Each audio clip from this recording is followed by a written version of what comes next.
Coucou, aujourd'hui on est à nouveau jour, c'est un jour merveilleux. Pourquoi? Parce que toi et moi on va parler de bouquins. Avant de commencer, il y a un peu des bruits autour de moi, notamment des bruits de tir. Qu'est-ce que c'est? Je vis dans un pays dangereux, mais ce ne sont pas des vrais tirs. Il y a un centre de tir au-dessus de chez moi et parfois ça résonne et on entend les tirs. Donc pardon si tu entends des boum boum boum boum, t'inquiète pas, c'est pas la guerre à Rio. Aujourd'hui on va parler de bouquins parce que j'ai deux meufs merveilleuses qui m'ont offert des livres. Donc j'ai des nouveaux arrivants dans ma maison et je me suis dit qu'on pouvait les découvrir ensemble. C'est des livres que je connais pas, ça fait comme un haul, je sais pas, on s'en bat les steaks. On les découvre ensemble, on les met dans la bibliothèque et puis bientôt je les lirai et on pourra les chroniquer. Alors, le premier livre que j'ai reçu, il est de Leila Slimani. Il me semble que je la connais mais je m'en souviens plus du tout. Je sais plus ce qu'elle a écrit. Mais son nom me dit quelque chose. Il s'appelle Le parfum des fleurs de la nuit. De quoi ça parle? Alors, écrire c'est jouer avec le silence, c'est dire de manière détournée des secrets indicibles dans la vie réelle. Comme un écrivain qui pense que toute audace véritable vient de l'intérieur, Leila Slimani préfère la solitude à la distraction. Pourquoi alors accepter cette proposition d'une nuit blanche à la pointe de Douane, à Venise, dans les collections d'art de la Fondation Pinault, qui ne lui parle guère? Amour autour de cette impossibilité d'un livre avec un art subtil de digresser dans une nuit vénitienne. Leila Slimani nous parle d'elle, de l'enfermement, du mouvement, du voyage, de l'intimité, de l'identité, de l'entre-deux entre l'Orient et l'Occident, où elle navigue et chaloupe comme Venise à la pointe de la Douane. Alors, c'est un livre qui a l'air d'être un livre vraiment de littérature. J'ai pas très bien compris de quoi ça a parlé. C'est a priori pas le genre de livre vers lequel j'irai, parce que j'arrive pas à identifier vraiment de quoi ça parle en fait. Mais je vais essayer de le lire déjà parce que c'est une femme arabe, une femme maghrébine, et du coup j'ai envie de lire des autrices maghrébines et puis des femmes. Et puis aussi, visiblement, c'était un beau livre de littérature. Et je ne sais pas si je lis vraiment tant que ça des livres de littérature. Généralement, je lis des bouquins avec des sujets qui m'apprennent des trucs, ou je lis des romans pareil, où il se passe un truc, mais vraiment de la littérature pour de la littérature, je ne suis pas sûre. Donc ça peut être intéressant. Autre livre. Ah oui, et il ressemble à ça. Autre livre, c'est Lettres d'amour sans le dire. D'ailleurs, c'est marrant, alors, juste une parenthèse. Au Brésil, il y a rarement des livres, tu vois, des couvertures comme ça, toutes simples, machin. Ça, c'est vraiment un truc français. D'ailleurs, je dois lire un article sur le sujet qui explique pourquoi les Français, nous, on aime quand c'est hyper simple comme ça. Ici, les couvertures, elles sont très bariolées, beaucoup de couleurs, c'est écrit en gros avec des grosses écritures et tout. Et moi, en tant que Française, chaque fois, ça me donne la sensation que ça va pas être un livre sérieux. Donc peut-être que c'est ça en fait. On a l'habitude de ce type de couverture pour montrer que c'est un livre sérieux. Et ici, non. Et ça ne veut pas dire que ce n'est pas des livres sérieux. D'ailleurs, si ça te dit, un jour je t'amènerai dans une librairie, une très belle librairie brésilienne, si tu veux voir à quoi ça ressemble. Ça peut être un sujet de vidéo. Attends, je vais le marquer, je vais me le marquer. Mais dis-moi si ça t'intéresse. Si ça t'intéresse pas, je le marque et on n'y va pas, tu vois. Mais tu me dis. Je suis là. Alors, Lettres d'amour sans le dire de Amanda Sterz. Je ne connais pas cette femme, mais c'est une femme, donc je suis trop bien. Je suis contente de lire des livres de femmes. De quoi ça parle? On m'a dit qu'au Japon, les gens qui s'aimaient ne le déclaraient pas, qu'on évoquait l'état amoureux comme une chose qui dépasse les êtres, les enveloppes, les relèves et les broies. On ne dit pas « je t'aime », mais il y a de l'amour, comme il y a du soleil. Je ne sais pas si vous aimeriez me voir ou m'écrire. Il y a mon nom et mon adresse au dos de cette enveloppe et toute ma vie à l'intérieur. Je suis prête à ce que vous ne vouliez rien en faire. J'espère pourtant que vous comprendrez ce que je ne vous dis pas. Alice est une femme empêchée, prisonnière de ses peurs et de ses souvenirs, jusqu'au jour où un masseur japonais d'une délicatesse absolue la réconcilie avec son corps et elle-même, et avec l'amour peut-être. Alors, ça parle d'amour, ça parle du Japon. Le Japon, c'est un pays, une culture que je ne connais pas du tout. Mais j'avais beaucoup aimé un livre d'Amélie Nothomb il y a très longtemps qui parlait du Japon. Je pense qu'elle en a fait plusieurs, je les ai tous lus. Et il me semble qu'il y en a plusieurs qui parlent du Japon. Et ça parlait de son histoire amoureuse avec un Japonais. Et à quel point c'était différent, machin. J'avais trouvé le livre magnifique. Ça m'avait même donné envie d'être amoureuse d'un Japonais à l'époque. Et donc, quand j'ai vu ce livre arriver chez moi, d'ailleurs, je sais plus qui me l'a donné. Je ne sais pas si c'est Amélia ou si... je ne sais pas. Et j'étais super contente parce que je me suis dit que peut-être j'allais un peu plus comprendre l'histoire, l'amour au Japon. Et donc ça a l'air très doux, puis ça parle de corps, de femmes, de réconciliation, donc ça me parle beaucoup. Du coup j'ai très hâte. Et ça, voilà, pour le coup c'est plus les livres de littérature que je vais lire parce que j'identifie bien le sujet, contrairement à celui-là. Après, alors là, le gros pavé, Shantaram de Gregory David Roberts. Alors Shantaram, j'en avais déjà parlé sur ma chaîne. C'est un livre que j'ai en version anglaise, je ne sais plus si je l'ai toujours d'ailleurs, que j'ai en version anglaise et qu'on m'avait donné dans une auberge de jeunesse quand je suis arrivée à Rio. Et je m'étais dit, ah ben je le lirai quand je parlerai anglais. Bon, bien sûr, ça n'est jamais arrivé. Et du coup, je suis hyper heureuse qu'on me l'ait offert en français parce que j'avais vraiment, vraiment envie de le lire. Shantaram, c'est l'histoire d'un Australien qui est censé aller en prison en Australie, un truc comme ça. Il s'échappe. Il s'échappe de la prison dans les années 80. Il part en Inde et en fait, il va raconter pendant 10 ans sa vie dans les bidonvilles d'Inde. Puis, il y a même la suite. Visiblement, à un moment donné, il est rattrapé par la police et puis il finit dans une prison en, je sais pas où, en Angleterre, je sais pas, où il va écrire ce livre. Et apparemment, ce livre, ce serait une biographie, mais il y aurait beaucoup de parts inventées. Ceci étant, tous les voyageurs disent qu'il est exceptionnel. C'est vraiment le livre des voyageurs. Je pense que si tu voyages en sac à dos, tu dis que tu lis Shantaram, les gens s'en font sur toi. Et donc, ah, mais je sais, je l'avais acheté en version Kindle. Je l'avais acheté en version Kindle. Juste une seconde, je vais remercier le mec de la clim d'en face parce qu'il a réparé la clim. Attends. Oi! Oi, amigo, tudo bem? Eu quero agradecer. Quero só agradecer. Obrigada de consertar. Muito obrigada. Bom dia. Bom dia, Lidia.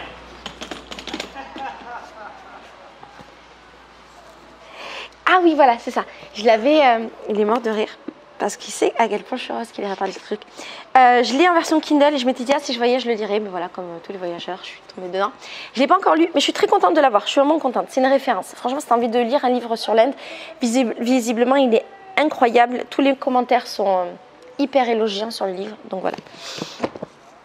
Ah, là, on arrive à Pensée féministe décoloniale de la maison d'édition Anaquana et qui est écrit par 15 autrices. Alors, 15 autrices d'origine d'Amérique du Sud, centrale et caribéenne questionnent les concepts de genre, de patriarcat, du développement. Elles défendent un féminisme communautaire et autochtone, un féminisme noir, un écoféminisme, une améfricanité. Elles prônent le bien vivre, une autre conception des droits de l'homme et un nouveau véganisme. Dans cet ouvrage émerge une pensée contestatrice, multiple et rénovatrice qui questionne, enrichit, mobilise les nouvelles réflexions et actions pour le féminisme contemporain. Un livre pour lutter contre toutes les formes d'oppression et rêver de nouvelles solidarités. Et là, il y a le nom de toutes les autrices. Alors, déjà, cette maison d'édition est géniale. Si tu as envie de livres qui parlent de féminisme, qui parlent d'afroféminisme, qui parlent de féminisme au Brésil, qui parlent des questions liées aux femmes et également des questions liées au genre, à l'adoption, à la colonialisation et au décolonialisme, tous ces sujets-là, cette maison d'édition est assez incroyable.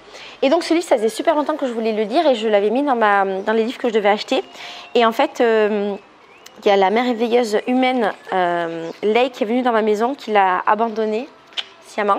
Je l'ai récupérée, je suis trop contente parce que du coup il y a ses notes, il y a ses petits trucs et tout, c'est trop bien. Je pense qu'elle a dû écrire un article sur son Instagram qui est génial, qui s'appelle Penser le monde. Franchement, allez le voir. Parce qu'elle parle de bouquins et c'est que des bouquins ultra intéressants. Et donc j'ai hyper hâte de le lire parce que c'est absolument tous les sujets qui m'intéressent. Donc voilà, lui c'est une bonne référence. Après, un autre livre que je ne sais pas si je l'ai déjà acheté ou si je devais l'acheter. Donc je suis trop contente. Elle a laissé chez moi, c'est Iris Bray, Sex and the City. C'est un livre qui parle si je dis pas de bêtises, du sexisme dans les séries des années 2000. On va voir ce que ça raconte. Je suis trop contente qu'elle ait laissé. Alors, dans les années 2000, les sexualités féminines sont sorties du silence grâce aux séries télévisées. Après Sex and the City, les productions les plus récentes ambitionnent de raconter la singularité de l'expérience des femmes. Entre 4 chapitres, Sex and the City explore les métaphores et les schémas inédits que proposent ces séries récentes. Sex and the City, ouais, c'est ça le livre. De la révolution télévisuelle que nous vivons. Comment le regard masculin est-il transformé ou contredit? Quelles nouvelles narrations sont proposées? Érudit malicieux, cet essai détonnant est également un éloge à notre plaisir de téléspectateur. Alors, je voulais l'acheter parce que je trouvais ça très intéressant, parce que j'ai grandi dans ces séries-là, en fait, dans les années 2000, c'était mon adolescence. Et effectivement, Sex and the City, c'est comme beaucoup de meufs de ma génération, c'est une série qui a marqué notre génération, qui nous a ouvert énormément de portes sur différentes questions sur la féminité, sur la sexualité, sur les relations amicale entre femmes, sur les types de relations qu'on peut avoir des hommes avec les hommes. C'est une série qui a été réellement très marquante et impactante. Et donc, je trouvais ça très intéressant de pouvoir lire un bouquin qui analysait un petit peu tout ça. L'autrice, elle est titulaire d'un doctorat à l'Université de New York qui enseigne le cinéma sur le campus français, blablabla, spécialiste de la question de genre et des représentations. Elle collabore à de nouveaux médias, dont Les Incorruptibles en France. Et elle a réalisé une série de documentaires pour OSC. Elle vit à Paris. Voilà, ben, c'est trop bien. C'est trop bien. Je suis trop contente de l'avoir dans ma bibliothèque. Alors, un autre livre que Leï a laissé chez moi, je suis trop heureuse aussi, il s'appelle Au nom des femmes, Fémonationalisme, les instrumentalisations racistes du féminisme. Et c'est ce livre-là dont la couverture est très très belle. Je ne sais pas vraiment de quoi ça parle, mais ça a l'air hyper intéressant. Et puis comme d'hab, j'ai toutes les annotations, les trucs de Leï, donc je suis hyper contente. Et alors, qu'est-ce que ça dit ? Au nom des femmes est une vaste étude sur les liens entre le racisme et le féminisme qui explore l'émergence de discours et de revendications concernant les droits des femmes émanant d'un ensemble improbable des partis politiques nationalistes de droite, de néolibérales et de théoriciennes et responsables politiques féministes en France, en Italie et aux Pays-Bas. Pour décrire cette exploration et cette introduction de thématiques féministes dans leur campagne islamophobe et xénophobe, l'autrice a formé le terme fémonationalisme. Sarah R. Faris démontre qu'en qualifiant les hommes musulmans de dangereux pour les sociétés occidentales et d'oppresseurs à l'égard des femmes, tout en insistant sur la nécessité qu'il y aurait à sauver les femmes musulmanes et immigrées, ces groupes et ces politiques d'État se servent de l'égalité de genre pour justifier leur rhétorique et leur politique raciste. Alors qu'en France, une série de dispositions racistes et islamophobes ont été et continuent d'être adoptées au nom de l'émancipation des femmes, de la laïcité, de la lutte contre le séparatisme. La traduction de ce livre pionnier vient à point nommé. Alors ça a l'air hyper complexe. Mais si jamais il y a des trucs que je ne comprends pas, il y a Leï, et ça a l'air hyper intéressant. Je suis hyper heureuse de voir une meuf. Leï, c'est une personne qui se dit binaire, qui est blanche, française, et qui lit ce type de livre qui parle des femmes musulmanes. Et je trouve ça trop bien, trop intéressant. Leï, c'est vraiment un être humain exceptionnel que j'aime de tout mon cœur et de toute mon âme, qui a vécu dans ma maison à un moment. J'espère qu'elle va revenir. Elle est vraiment incroyable. Et ça me fait vraiment plaisir de voir des meufs blanches qui s'intéressent à ce genre de problématiques. Bon, venant de Leï, je ne suis absolument pas surprise. Mais voilà, c'est quand même très très bien. Et donc le livre a l'air complexe, mais j'ai très très hâte de le lire. Il a l'air absolument intéressant. Je me rends compte que j'ai pas fait un truc sur mon ordi. J'arrive, c'est hyper important. Donc voilà, je suis très très contente. Après, il y a ma chérinette Mélina qui m'a ramené des livres. Elle m'a ramené celui-là qui s'appelle Americana de Chimamanda Ngozi Adichie. Je ne sais pas si je le dis bien, pardon si je le dis pas bien. Il me semble que je l'avais acheté, il me semble bien, je suis quasiment sûre que je l'avais acheté en format Kindle, mais je suis très contente de l'avoir en format livre. Mais je crois aussi que je l'ai en format livre déjà. Bon, c'est pas grave, au pire, je le retrouverai, je l'aurai 2 fois. Mais je me demande si je ne l'ai pas donné, donc c'est très bien qu'il arrive. Et alors, celui j'avais commencé à le lire, mais je l'avais trouvé un peu compliqué, j'avais arrêté. Et donc, ça peut être une raison de recommencer. Il dit quoi ? En descendant de l'avion à Lagos, j'ai eu l'impression d'avoir cessé d'être noire. Ifemulu quitte le Nigeria pour faire ses études à Philadelphie. Elle laisse derrière elle son grand amour, Obiz, éternel admirateur de l'Amérique, qui compte bien la rejoindre. Mais comment rester soi lorsqu'on change de pays, lorsque la couleur de notre peau prend un sens et une importance que vous ne lui aviez jamais donnée ? Sur un ton irrévérencieux, Chimamanda Ngozi Adichie fait valser le politiquement correct et nous offre une grande histoire d'amour parcourant 3 continents d'un pas vif et puissant. Il me semble qu'à l'époque, ce qui avait été compliqué pour moi en commençant à lire ce livre, que je te montre, la couverture est super belle, c'est qu'il me manquait beaucoup de références culturelles pour pouvoir la comprendre, parce qu'il y a toute une partie qui se passe en Afrique au début, je ne sais plus dans quel pays, au Nigeria, et la deuxième qui se passe aux États-Unis. Et en fait, dans la partie sur l'Afrique, il y avait beaucoup de références sur le pays, sur les coutumes, sur beaucoup de mots différents, de descriptions qui m'avait vraiment plongée dans quelque chose que je ne connaissais pas, qui rendait ma lecture un peu plus difficile parce que je devais faire beaucoup d'efforts. Et puis après, il y avait les États-Unis que je ne connais pas non plus, je devais faire beaucoup d'efforts. C'est pas pour dire que je peux lire des livres qui parlent de la France, machin, bon, c'est pas du tout ça. Mais pour le coup, en fait, cette partie, le contexte était hyper important dans le livre, là où pour d'autres bouquins que je vais lire, que ça se passe dans tel ou tel pays, c'est moins important. Et donc, ce contexte était très important et ça me demandait un gros effort de le comprendre. Et je crois que ça m'avait un peu fatiguée. Je m'étais dit que je continuerais plus tard. Voilà. Et j'ai demandé à Amélia. Elle m'a dit qu'elle avait beaucoup aimé, que ça n'avait pas été difficile pour elle de le lire. C'est un gros pavé. Hein, il a 682 pages. Mais je compte bien le relire, que ce soit en livre papier ou en format Kindle. Le dernier livre, c'est de Gaël Faye, Petit pays. Lui, pareil, je crois que je l'ai à la maison, ou je pense que je l'ai en format Kindle et je veux absolument le lire, donc je suis très contente.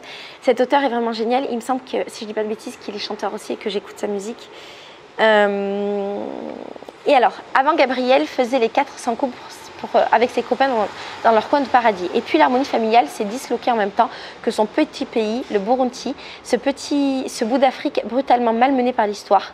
Plus tard, Gabriel fait revivre un monde à jamais perdu. Les battements de cœur, les souffles coupés, les pensées profondes et les rires déployés, le parfum de citronnelle, les termites, les jours d'orange, les jacarangas en fleurs, l'enfance, son infinie douceur, ces douceurs qui ne nous quitteront jamais. J'ai beaucoup entendu parler de ce livre et j'ai toujours entendu parler de ce livre comme si c'était un bonbon. Donc j'ai hyper hâte de le lire parce qu'il a l'air génial, il parle d'Afrique. Et donc ça me fait plaisir d'avoir des livres comme ça dans ma bibliothèque parce que j'ai envie de connaître un peu plus. Et qu'est-ce que je veux dire? Il me semble bien que Gaël Faye, il écrit des chansons et que... Enfin, il y a une musique qui s'appelle Petit pays, je ne sais pas si c'est de lui, mais il me semble, et si c'est ça, du coup ça prend tout son sens parce que la musique est tellement douce, tellement belle, que si cette musique était liée à ce livre, ce serait merveilleux. Voilà. C'en est fini pour ces livres qui sont arrivés dans ma maison, qui sont trop bien, je suis hyper heureuse. On va les mettre dans ma bibliothèque. Et j'aurais bien aimé les ranger, tu sais, par ordre alphabétique, comme je fais.